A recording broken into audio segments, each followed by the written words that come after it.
اللہ تعالیٰ فرماتا ہے مجھے شیخی بگاڑنے والے پسند نہیں ہیں اور مغرور پسند نہیں۔ صحیح بخاری میں حدیث ہے کہ جس کے دل میں رائی کے، بخاری مسلم دونوں میں، رائی کے دانے کے برابر بھی تکبر ہوا وہ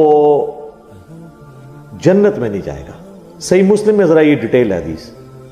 تو ایک صحابی نے عرض کی، مسلم شریف کے الفاظ ہیں کہ بعض اوقات انسان کی خواہش ہوتی ہے کہ اس کے کپڑے اچھے ہوں، اس کا لباس، جوتیاں اچھی ہوں، کیا یہ تکبر ہے؟ اللہ کے نبی علیہ السلام، تو آپ صلی اللہ علیہ وآلہ وسلم نے فرمایا یہ تکبر نہیں ہے، تکبر یہ ہے کہ تم حق بات سے اناد کرو، یعنی پتہ چل جائے یہ صحیح ہے لیکن اسے قبول کرنے کے لیے تیار نہ ہو، یہ ہے تکبر۔ اور دوسروں کو حقیر جانو۔ ایک بندہ مہنگا لباس پہنتا ہے، شوق سے پہنے، لیکن اس کی بنیاد پہ کسی کم تر لباس والے کی تحقیر نہیں کر سکتا، اس پہ اپنا روب نہیں ڈال سکتا۔ مسجد میں آئے گا تو وہ ایک پھٹے پرانے کپڑوں والا اگر اس کے ساتھ کھڑا ہے تو اس نے اپنی صف میں جگہ بھی نہیں بدلنی، یہ اس کے دل میں خیال نہ آئے۔ اس کو غریب بھی اللہ نے بنایا، تجھے امیر بھی اللہ نے بنایا، اس میں تیرا کون سا کمال ہے؟ تجھے دے کے ازما لیا، اس سے لے کے ازما لیا، وہ تو کامیاب ہو گیا کہ آ کے کھڑا ہو گیا، اور تجھے دے کے ازمایا تو ناکام ہو گیا، تو نفرت کرتا ہے۔ اور اکثر تو مالدار لوگ مسجد میں آگے نماز نہیں پڑھتے، تو ناکام ہو گیا۔ تو نبی علیہ السلام نے فرمایا کہ یہ تکبر نہیں، بلکہ تکبر یہ ہے کہ تم حق بات سے اناد کرو، یعنی حق بات کو ٹھکرا دو اور دوسروں کو حقیر جانا۔ اور اس میں یہ بھی الفاظ ہیں کہ اللہ بھی خوبصورت ہے اور خوبصورتی کو پسند فرماتا ہے۔ تکبر یہ نہیں کہ تم اچھا لباس پہنو یا اچھے دکھو، بلکہ تکبر یہ ہے کہ تم حق بات سے اناد کرو، نفرت کرو، چھوڑ دو اسے، یہ ہے متکبرین۔ اللہم لا تجعلنا منہم، آمین۔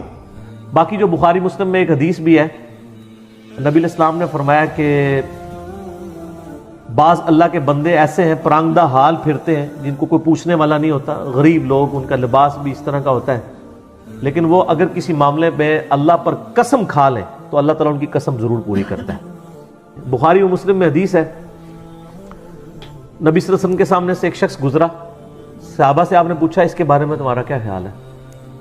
کہا کہ اس سے زیادہ تو معزز شخص ہی کوئی نہیں ہے، یہ کسی دروازے پہ رشتہ مانگے تو لوگ رشتہ دے دیں، کسی کی سفارش کرے تو لوگ اس کی سفارش قبول کر لیں۔ تھوڑی دیر بعد ایک غریب سا صحابی وہاں سے گزرا، وہ بھی صحابی تھا جو پہلے گزرا، کافر نہیں تھا، جس کے جسم پہ کپڑے بھی بڑے نامنل سے تھے۔ اب فرمایا اس کے بارے میں تمہارا کیا خیال ہے؟ کہا یہ جس دروازے پہ جائے دھتکار دیا جائے، کسی سے اس کی بچی کا رشتہ مانگے تو یہ اس کو رشتہ بھی اس کو دینے کے لیے کوئی تیار نہ ہو، تو یہ بڑا اس طرح کا ہے۔ نبی صلی اللہ علیہ وسلم فرمایا کہ جو پہلے شخص گزرا تھا نا، پوری زمین ان لوگوں سے بھر جائے نا تو اللہ تعالیٰ کو یہ ایک بندہ اس سے بڑھ کے عزیز ہے۔ سارے صحیح مسلم میں حدیث ہے کہ جو فقیر مہاجر صحابہ ہے نا میرے، وہ امیر صحابہ سے 40 سال پہلے جنت میں جائیں گے، 40 سال پہلے۔ ظاہر ہے قیامت کا دن ہی 50,000 سال کا ہے نا، تو اس دوران فیصلے ہوں گے۔ 50,000 میں 40 سال کیا بنتے ہیں؟ کچھ بھی نہیں ہے نا۔ 50,000 سال کے دن میں غریب صحابہ اس 50,000 کی پوری گنتی ہونے سے پہلے ہی جنت میں چلے جائیں گے۔ یہ تو ہو سکتا ہے کوئی 40 سال بعد جائے، کوئی 40,000 سال بعد بھی جا سکتا ہے، کیونکہ قیامت کا خود دن 50,000 سال کا ہے نا۔ اے نا تو میتھمیٹکس بنانی شروع کر دو کہ جنت 40 سال کا گیپ کتنے رہن گے، سر میدان محشر ہی چھوڑ گے۔ 50,000 سال کا دن ہے، سورۃ الحاقہ میں ہے کہ قیامت کا دن 50,000 سال کا دن ہے۔ تو اس 50,000 سال کے دن کے اندر بھی سب لوگ کٹھے ہی نہیں جنت میں چلے جائیں گے۔ جو غریب صحابہ ہیں وہ امیر سے 40 سال پہلے جنت میں جائیں گے سر۔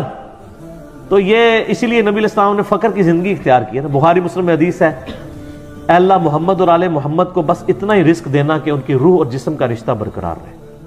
تو آپ علیہ السلام یعنی غربا والی زندگی آپ نے گزاری، حتیٰ کہ وہ حدیث تو اتنی رکت انگیز ہے جو بخاری مسلم دونوں میں ہے، جب نبی صلی اللہ علیہ وسلم نے اپنی بیویوں کے ساتھ ناراضگی 1 مہینے کے لیے کر لی اور آپ اپنے گھر کی چھت والے پورشن میں چلے گئے، تو حضرت عمر فاروق ملنے کے لیے گئے تو آپ کے اوپر بھی چادر نہیں تھی، صرف تہمت باندھی ہوئی تھی۔ یہ غربت کا حال تھا۔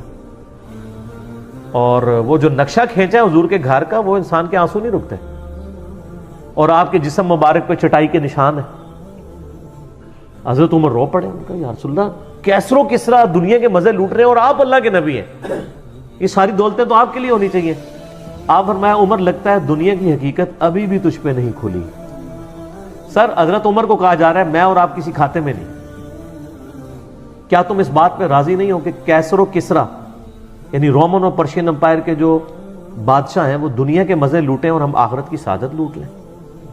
ٹھیک ہے، تو یہ آخرت کے لیے یعنی معاملات کو ادھار رکھا گیا ہے، اور اسی لیے آپ میں نے بتایا تھا نا، ایک بخاری میں حدیث ہے کہ وہ عبد الرحمن بن عوف رضی اللہ تعالیٰ عنہ کے سامنے پانی کا پیالہ لایا گیا تو وہ پینے لگے تو رک گئے، اور اس وقت تو میٹھا پانی بھی ایشو ہوتا تھا۔ اب دنیا کی سپر پاورز مسلمان بن چکے ہوئے تھے، ان کو اپنا غربت کا وقت یاد آ گیا، انہوں نے کہا کہ ان کو یاد آ گیا کہ حضرت صہیب رومی کو جب ہم دفنانے لگے تھے تو ایک چادر تھی، سر کے اوپر کرتے تھے پاؤں ننگے ہو جاتے تھے، پاؤں کے اوپر کرتے تھے سر ننگا ہو جاتا تھا، پھر ان کے سر کی طرف چادر کر کے پاؤں پہ ہم نے گھاس ڈال کے ان کو دفنایا تھا، ٹھیک ہے۔ اور یہ وہ اس زمانے میں وہ لوگ شہادت نوش کر کے اللہ کے پاس جا چکے، اور ہم لوگ دنیا میں مزے لوٹ رہے ہیں کہ اللہ تعالیٰ نے دنیا کے خزانے ہمارے لیے کھول دیے، اور پھر رونا شروع کیا حتیٰ کہ انہوں نے پانی بھی نہیں پیا اس دن۔